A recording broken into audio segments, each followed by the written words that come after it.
So hey, I wanted to talk about my experience teaching my ADHD boy to read.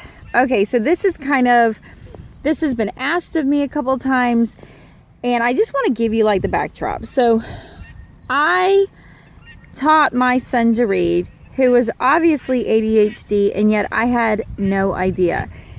And now I have a soon-to-be kindergartner who is obviously ADHD, and now I have an idea. So I'm going to tell you what I went through teaching my first ADHD boy to read, and how I'm planning to now approach my second ADHD boy to read. So if you don't know me, I'm just Trish. I've been homeschooling for like the last 9 years. I have 6 kids, temporarily living in a tiny house on 10 acres, and just trying to move forward. I have days that are just for real, not success, and in the end, we're highly successful, even though our days don't feel like that. If you haven't watched me before, I have a whole pile of videos that you might find interesting, so definitely go check it out. And if you think that this has been helpful, make sure you share it with your friends and give me a thumbs up. And of course, ask me questions. I might not get back to them right away, but I will eventually get back to them.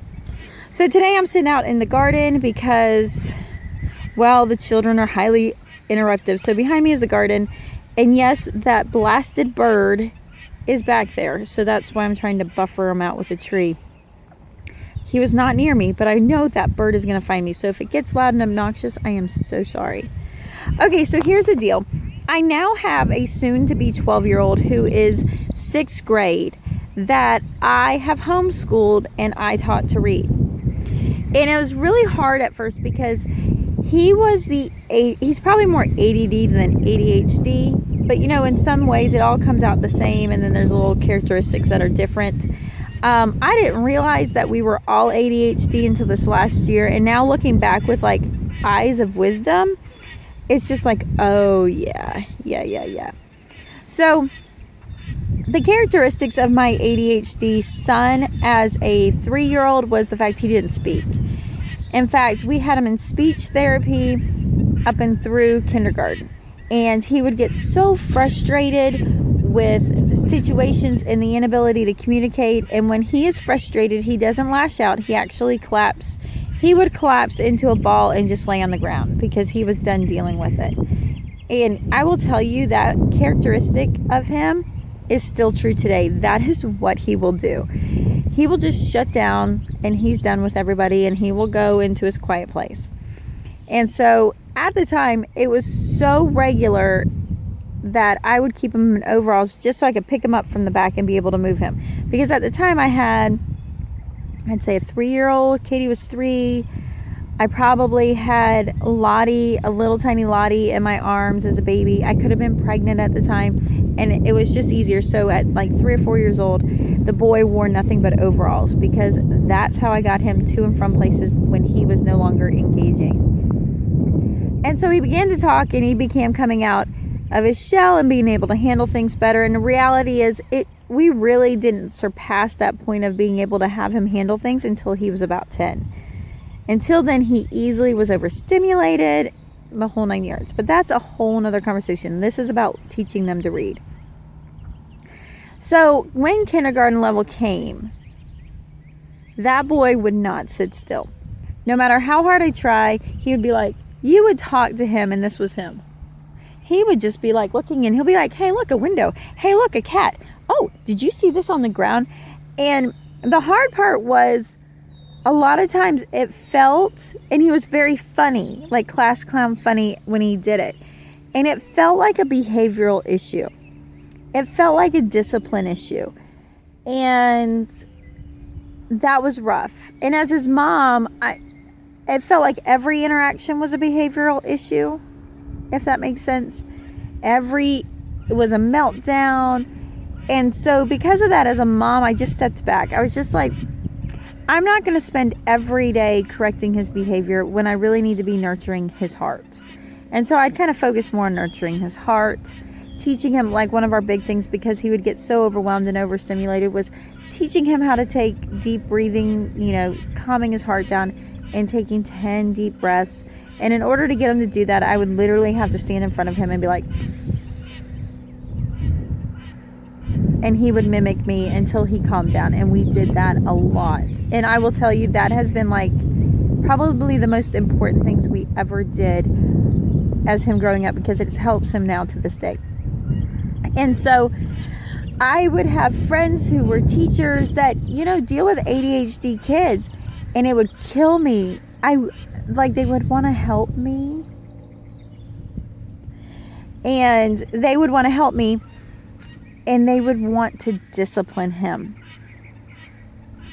And here's, you know, I'm his mom. I kind of like, yes, the discipline was a little lacking there, but also the realization that there was something more going on than the fights, if that makes sense. The battle I was having with him was a symptom of something much bigger, and I didn't want to be disciplining the symptoms. I really needed to deal with the heart on the issue. And so I would get so frustrated. And let me tell you, every day I worked and worked and worked, and we got done with kindergarten. We weren't reading, and we did every day through first grade. In the first grade, not reading. Did every day in second grade. I mean, trying new things, not working, didn't read. I mean, we're on like program number 4, and I'm like, is this kid ever gonna read? So in fact, I did the California Achievement Test 1970 version on him at the beginning of 3rd grade. Now, you know, like 3rd grade, we're doing big stuff. No, not at all.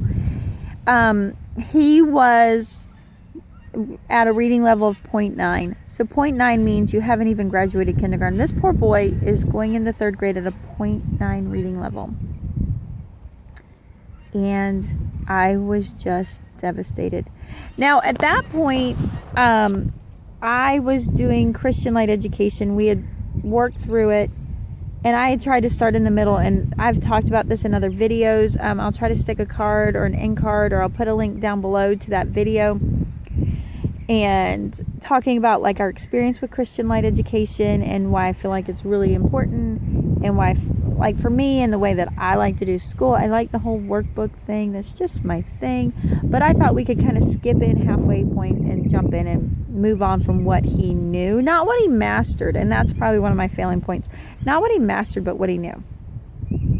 So at 3rd grade, it clicked. And when it clicked, by the end of 3rd grade, so we went into 3rd grade at a 0.9 reading level, or 0.8, one of those two. We finished 3rd grade at a 4.8. 4-year jump. And let me tell you, I'm going to tell you, 90% of that did not have to do with the curriculum. 90% of that had to do with like his brain finally got there. And I'm going to tell you, up until that point, I constantly tore myself up that I was a bad homeschool mom. I was not homeschooling him right. But at the same time, I knew at this point, if I put him in at 2nd grade or whatever, he would have been labeled. And his therapy, that if I put him in a public school, would have been the essentials of like an hour a week. Well, dang it, we're already doing that a day.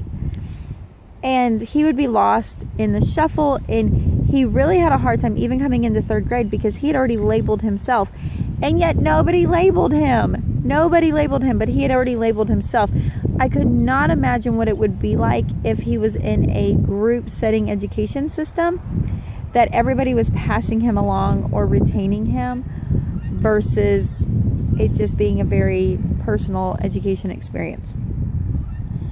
One of the things that's also been an issue, and the doctor has diagnosed it, is that he has hand-eye coordination issues, and he has a hard time with spatial, so the spacing of things and the consistent spacing. And it has to do with his frontal lobe, not the lack of handwriting. The kid has been handwriting forever. It's atrocious. We've talked about it. We've talked about the fact that he holds his pencil like this and not like, well, I'm holding the phone by the wrong hand, but, you know, not like this. He holds like this. And everything's been a fight. Everything for the first 4 years of educating him has been a fight. Now we're playing catch up. And actually, it's going really, really well. We're doing just fine. So after having that whole experience with him, next year in August, I start kindergarten with my other ADHD son. Now, this ADHD son is much different. They're both very stubborn children, but they come from a long line of stubborn men, so I'm not that actually shocked or upset or worried or concerned. I just know that, like, we have to work a little differently to motivate them. But this one acts out. Where the one introverted in and kind of pulled himself in when he was frustrated and upset, this one explodes. One imploded, this one's my exploder. And I'm just like, knowing what I've already gone through and now preparing to teach my next kindergartner, who is obviously ADHD also, what am I going to do different? This one also has a speech delay, just like the other one. So going into that, I'm going to tell you right now, I do not expect him to read independently until 3rd grade. Right now, right then and there, 3rd grade. I am not going to just terrorize him with worksheets and programs or any of that stuff. What I am going to do is master the phonetic sounds. The kid knows every name of every Thomas Train person, train, whatever, engine.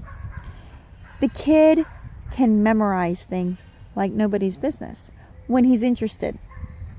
So, which means he's completely capable of memorizing the phonetic sound of every letter. So the first thing I'm going to do is have him learn the phonetic sound and commit to memory so it's not a big deal.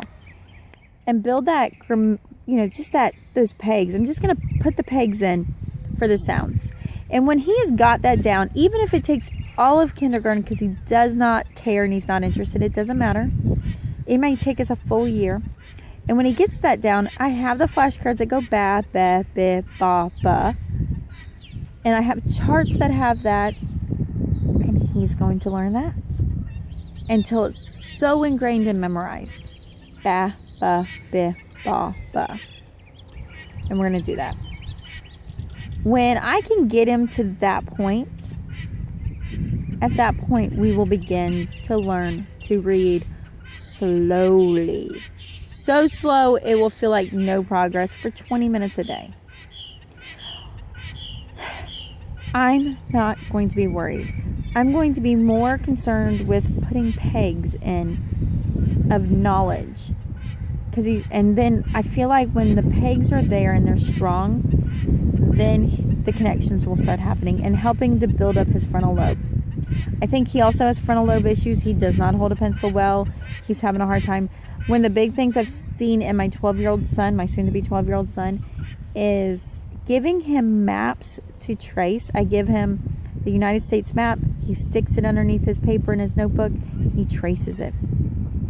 He takes more care and does it more diligently than if I gave him letters to write. And in doing so, he's holding his pencil well. He's redeveloping the strength in his fingertips to do that. He's connecting spatially. Yes, it's tracing.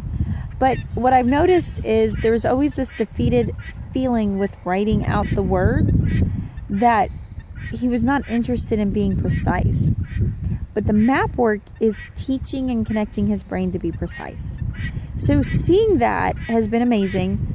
We're going to bring in a lot of the sandbox pencil for my little guy.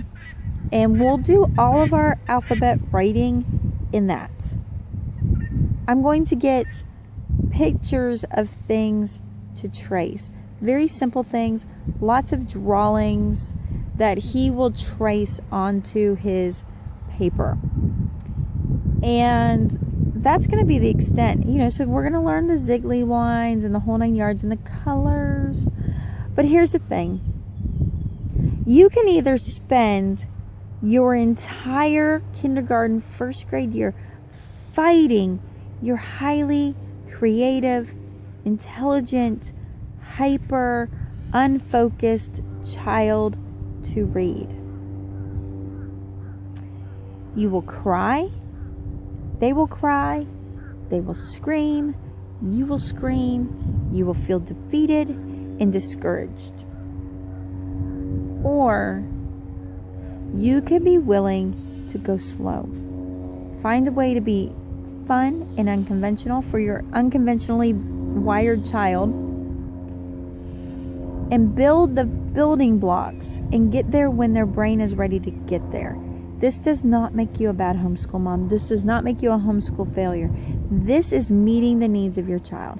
Because even though that small part that's in a very integrated part of our lives and our intelligence is slow for them to develop, there's other parts of their brain that's rapidly developing.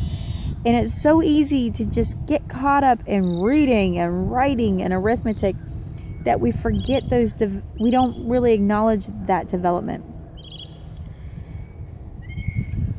And in the end, it doesn't matter when you read, it's the fact that you can read. Nobody in college is going to ask when they're applying for college or when they're applying for a job, when did you learn to read? Because that's important. It's not important. The important part is, do you know how to read now? And that's what I can encourage you. One of my favorite things, I'm going to put a link to the ones, a great place to spend time as you're moving forward, especially if you're not like big into being, being, creative on your own. I like to follow a book. I got too much to do. During this time, there's two favorite books that are resources I really like. The first one, and you can start this around preschool time, is playing Skillfully. And it's like from 3 to 7 years old. It's a great program. I own it. And then the other one I love is Blaze New Trails. That's created by Lee Giles. And I'm going to put a link down below for that one too. And I find that those are really important because it keeps the development happening. It keeps the pegs being put in. It's very creative. It's very unconventional. It's very much interesting. And it's a way to continue the learning without being hyper-focused on reading, writing, and arithmetic. And trust me, you're building those blocks. The Blaze New Trails is definitely all the way up. You can use this at any age. It is absolutely phenomenal. You could do it year after year after year after year. It's a great program. And it's a good way just to get out of the classroom. Both of them are great ways to get out of the classroom. And Blaze New Trails is definitely outside and just a beautiful program to do. And playing Skillfully is just a great way to get a little messy. I'm not gonna lie, just a great way to get a little messy. And I think the two are definitely hand in hand, and they're definitely integral parts of keeping our homeschool just fun, just absolutely fun. So anyways, I hope this encourages you. Just leave me a message, leave me a note.